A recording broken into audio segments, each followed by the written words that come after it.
এবং 23টা নাটক পরিবেশন। এই আয়োজন খুব সহজ কাজ নয়।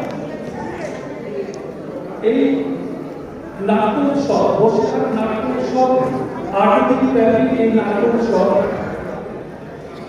এবং সেই নাট্যোৎসবের 23টি নাটকের থেকে এবং সেখানে প্রবেশাধিকার অভাব, তেমন সুযোগ বড় কম আছে। এই সুযোগ আমাদের করে দিয়েছে এই সমগ্র অনুষ্ঠান বর্ষার মহত্তম নাট্যোৎসব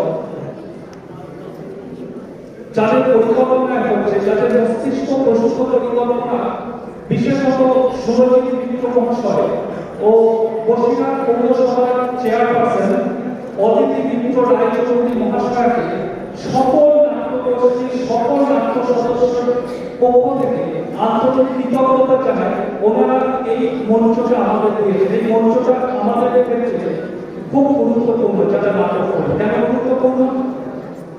আমরা একে অপরের নাটক দেখার জন্য খুব ঔৎসুক্য প্রকাশ করি, উৎসাহ ভরে বসে থাকি। ওই দল কি নাটক করবো, ওই দল কি নাটক করবো।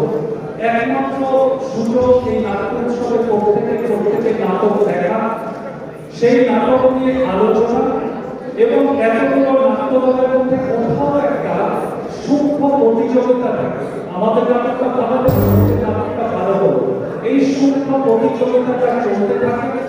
নাটক দেখার পর বেশ কয়েকদিন আমরা এই আলোচনায় সংক্ষিপ্ত থাকবো যে ওদের নাটকের ওই জায়গাটা ভালো হয়েছিল, এদের আলোটা খারাপ হয়েছে।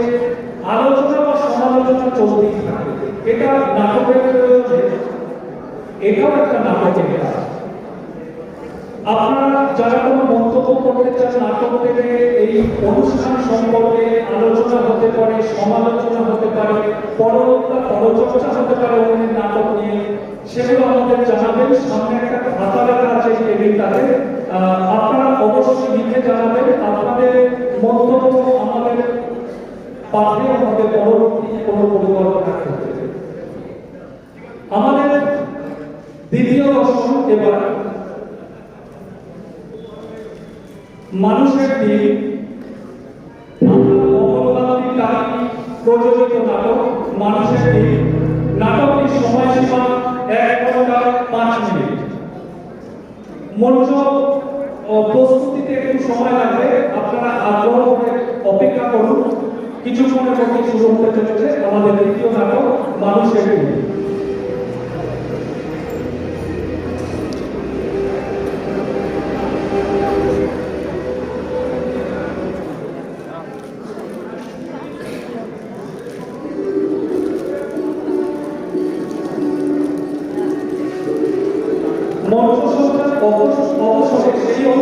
আমরা আরেকটি গান শুনে নেব, যেহেতু পৌলমী চক্রবর্তীকে আমরা পেয়েছি।